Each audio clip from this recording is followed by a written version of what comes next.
Welcome back, guys. Back at it again with another reactions video. My name is Angel. Today I'm going to be reacting to a video that was recommended to me in the comments. Messi is a dog, never dives. Now, with all that being said, let's get to the video and let's see Messi at work. The quick answer is because of my daughter, because of my wife, because my family is from Catalonia. But if I had to answer with honesty why I'm still here in Barcelona in these awful and boring times, it would be because by train I'm 40 minutes away from the best football in history. I mean, if my wife and daughter decided to go live in Argentina right now, I would divorce and stay here, at least until the Champions League final. Because the world has never seen something like this on a football pitch, in no era, ever, and it's very likely that it will never happen again. It's true. I'm writing this at a special time. I'm writing this in the same week that Messi scored 3 goals for Argentina, 5 for Barcelona in the Champions League, and 2 for his club in La Liga.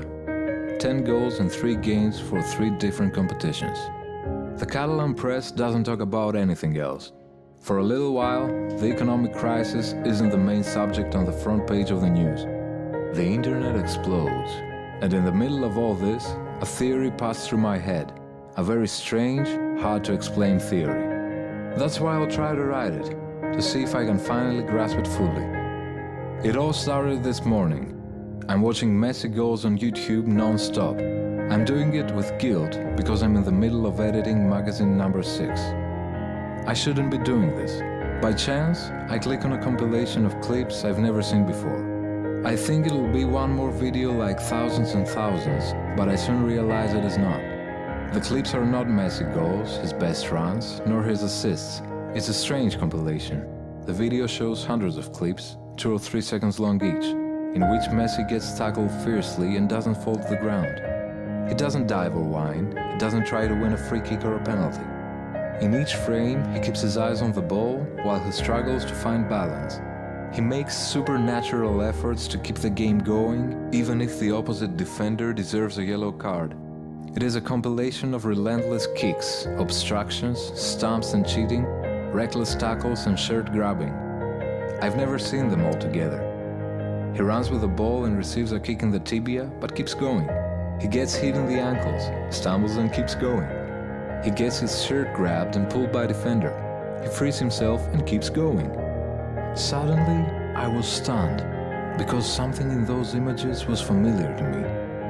I replayed each frame in slow motion and realized that Messi's eyes are always concentrated on the ball and not on the sport, nor on the context.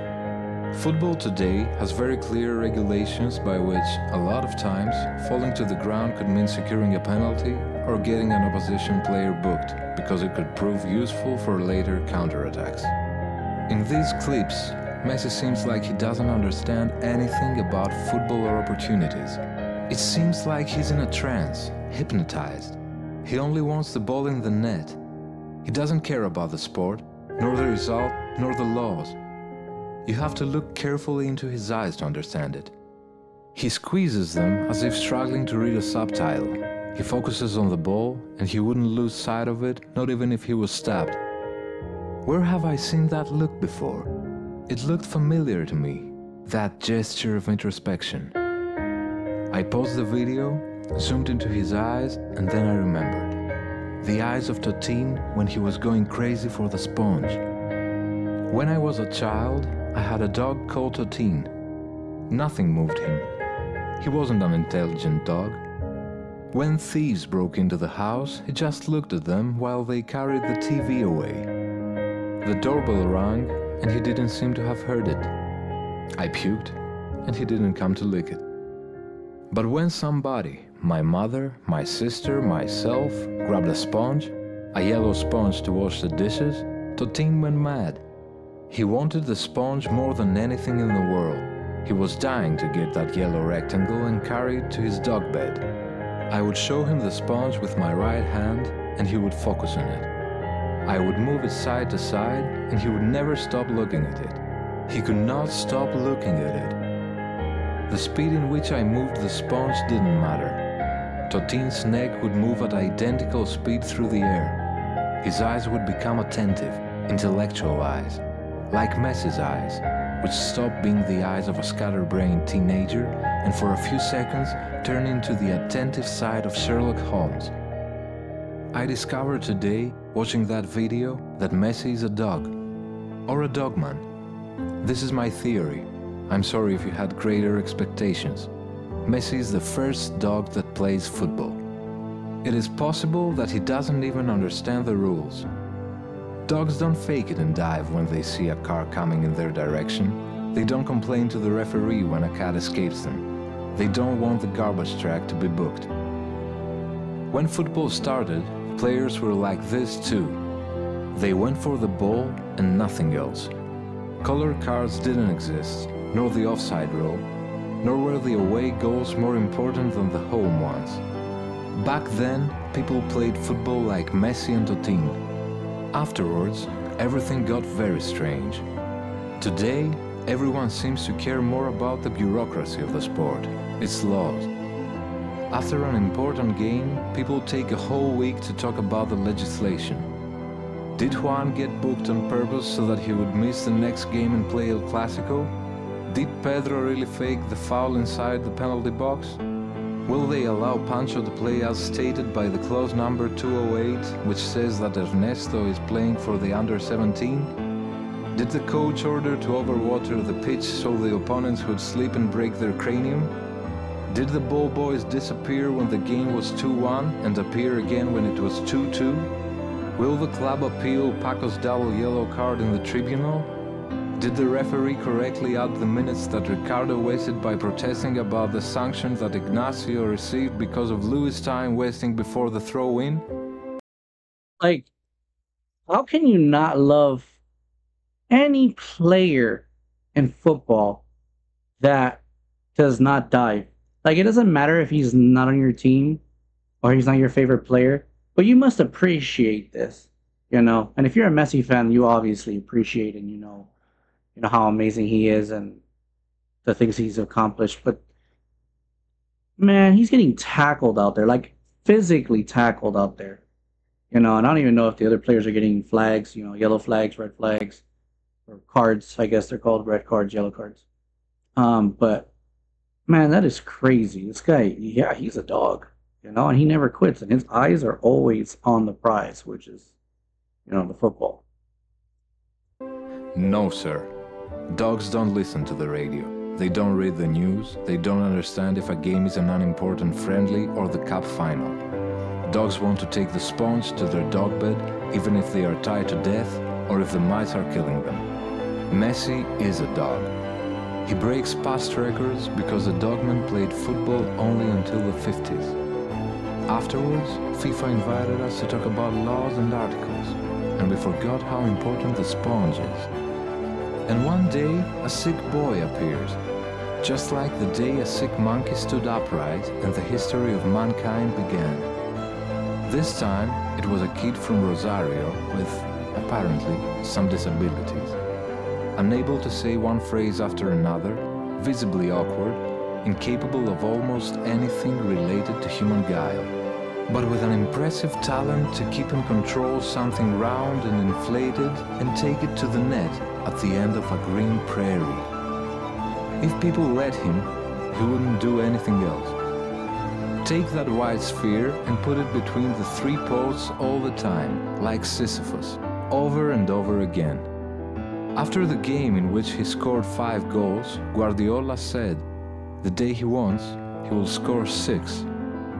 It wasn't a compliment, it was the objective expression of the symptoms. Lionel Messi is a sick man. It's a strange illness that moves me, because I loved Totin and now Messi is the last dogman. And to watch that illness in detail, to see it evolve every Saturday, that's why I'm still in Barcelona, even though I'd prefer to be living somewhere else.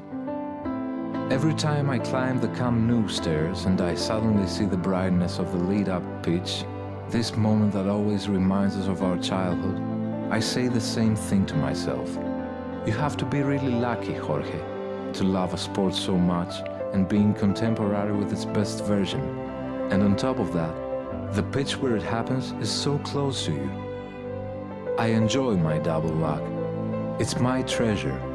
I'm nostalgic of the present every time Messi plays. I'm a fanatic of this place in the world in this historic time.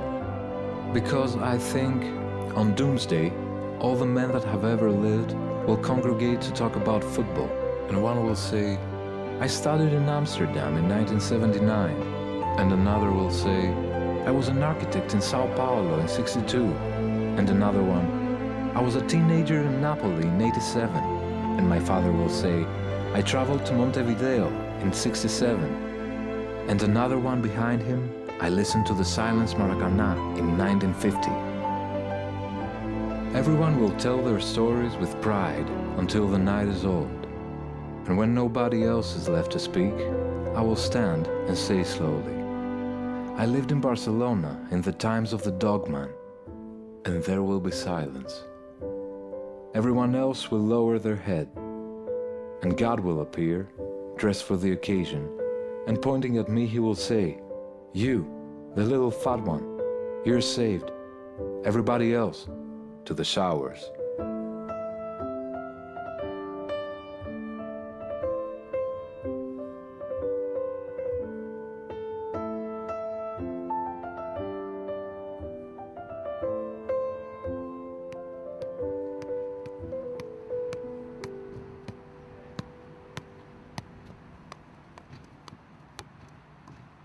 All right, guys. Well, that concludes that video of Lionel Messi. I mean, man, he is a dog. Kind of got a little emotional towards the end, you know? Like, I was putting myself in your guys' shoes if you're like a Barcelona fan's shoes or a Messi fan, you know, like how from when he was a little kid to how he is now, you know, and how time flies and you gotta take, you know, every second, every moment, every minute, you know, and appreciate it. You know, sure, you're gonna have good days and you're gonna have bad days, but it's all with living, you know, and going through the adversity and doing your best, you know, to, you know, become who you want to become.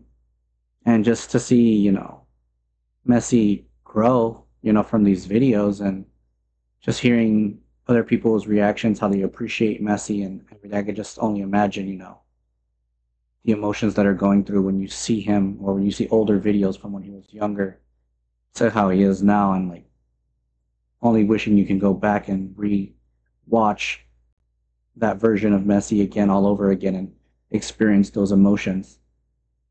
Beautiful, beautiful video. Thanks for recommending it, guys. With all that being said, if you like the content, leave a like, comment, and subscribe, and see you on the next video.